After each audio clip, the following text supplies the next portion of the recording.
देशमा। अनि यो बिरेले हामीलाई मार्यो भने वायु बनेर आएर पनि यसलाई सक्छौँ। यही वाक्य थियो उहाँको।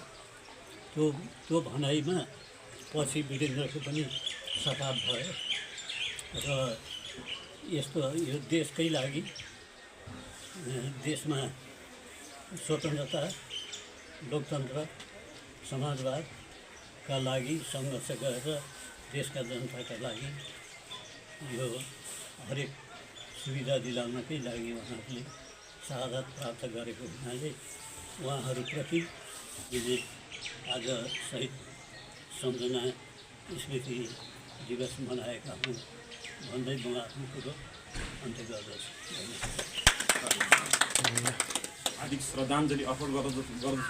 त्यस्तै गरेर शोक सन्तप्तप्रति त्यतिखेरका शोक सन्तप्त परिवार अहिलेका सम्पूर्णप्रति हार्दिक समवेदना व्यक्त गर्दछु र शहीदहरूको बलिदानीबाट प्राप्त प्रजातन्त्रलाई हामीले अहिले लोकतान्त्रिक गणतन्त्र उहाँहरूको उद्घोष भनेको त राजा थाल्ने नै थियो। त्यतिखेर लीला दाईले त भन्नुभएको थियो र मेरो आमाले भन्नुहुन्थ्यो राजा जुन बेलामा चाहिँ उहाँहरूको हत्या भयो, हत्या भइसकेपछि हेर वीरेन्द्र तैँले जुन गतिले मलाई चाहिँ मरणतुल्य मलाई मार्न खोजिस् तेरो पनि त्यही गति होस् भनेर भन्नुभएको थियो अरे।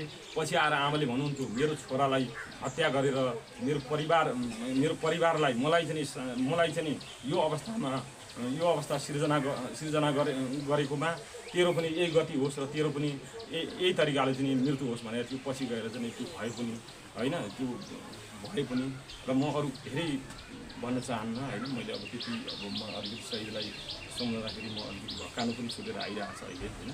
आज 16 गते दिन अब यो माघ 16 गते अब मैले धेरै बोल्न चाहिनँ। यहाँहरू समक्ष यति भन्दै आफ्नो श्रद्धा सुमनको भावको भनाइ यहीँ अन्त्य गर्न चाहन्छु। आज 2081 माघ 16 गते हामीले शहीद दिवसको अवसरमा अझ धेरै कुराहरू धेरै कामहरू गर्नुपर्ने थियो। आज हाम्रो जनशक्ति अलिक कम भएको बजार एरियालाई चाहिँ हामीले सफा गर्न सकेनौँ, हामी छोडेनौँ, सीमित भयो। यो कार्यक्रम बेला बेलामा गरेर त्यो त अरू समयमा गर्दा पनि हुन्छ, त्यसको लागि तिथिमिति तोकिरहनु पर्दैन। आज चाहिँ हामीले शहीद सप्ताहमा नै छौँ। हामी हिजो पनि हामीले थोरै हाम्रो यो वर्णशूर सेवा समाजले शहीद सप्ताह अन्तर्गत वर्णशूर माविमा मुलुङ गाउँपालिकाभरिका विद्यार्थीहरूलाई जुटाएर हामीले एउटा समाजसेवाको तर्फबाट एउटा कार्यक्रम राख्यौँ। हामी जवाब प्रतियोगिता राखेका थियौँ। आज हामी यहाँ शहीदहरूलाई सम्झाउँदै गर्दा सर्वप्रथम त हाम्रो समाज परिवर्तन गर्नको लागि हाम्रो सोच परिवर्तन हुनुपर्छ भन्ने मान्यता राख्छु म। किनभने यहाँ विभिन्न खालका सोच भएका व्यक्तिको कारणले गर्दा यो हाम्रो शहीद भूमि रामपुर यतिका शहीद भएको ठाउँ पछाडि परिरहेको छ भनेर मैले पटक ठाउँमा उठाइरहेको कुरा हो। अब म एउटा सामान्य मान्छेको कुरा त यहाँ सुनाइ हुँदैन, तर मैले उठाउनु पर्छ। म एउटा समाजसेवामा लागेको व्यक्तिले गर्दा उठाउनु पर्छ। म एउटा समाजसेवाको वर्णशूर सेवा समाजको अध्यक्ष पनि हो। ठाउँमा उठाइरहेको छु, तर यहाँ सुन्नै हुन सकेका छैन।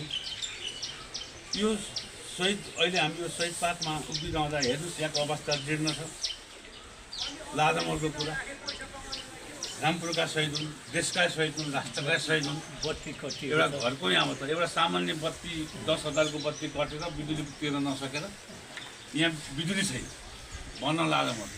यहाँ भिडियो खिचेर नमने पनि पीडा छ भन्दाखेरि यो हाम्रो गाउँकै विदेश छ। अब यहाँ रामपुरमा अब पार्टीमा हामी नजाउँ, यी राष्ट्रका शहीद सबैका शहीद, देशका शहीद, राष्ट्रका शहीद, गाउँका शहीद, सबैका शहीद। पार्टीमा हामी अहिले जाने होइन, सबैका शहीद। हामीलाई आज तल पनि गयौँ, यहाँ पनि गयौँ, यहाँ पनि गयौँ। हामी सबै गइरहेको छौँ। राष्ट्रका लागि लडेका शहीद, हाम्रै लागि, समाजका लागि, समाज परिवर्तनका लागि, देश परिवर्तनका लागि नै उहाँहरूको मृत्यु भयो। मर्न कसैलाई डर हुँदैन। अब साँच्चै भन्नुपर्दा यो ठाउँ पछाडि परेको छ। यसलाई राज्यले हेरोस् भन्न चाहन्छु।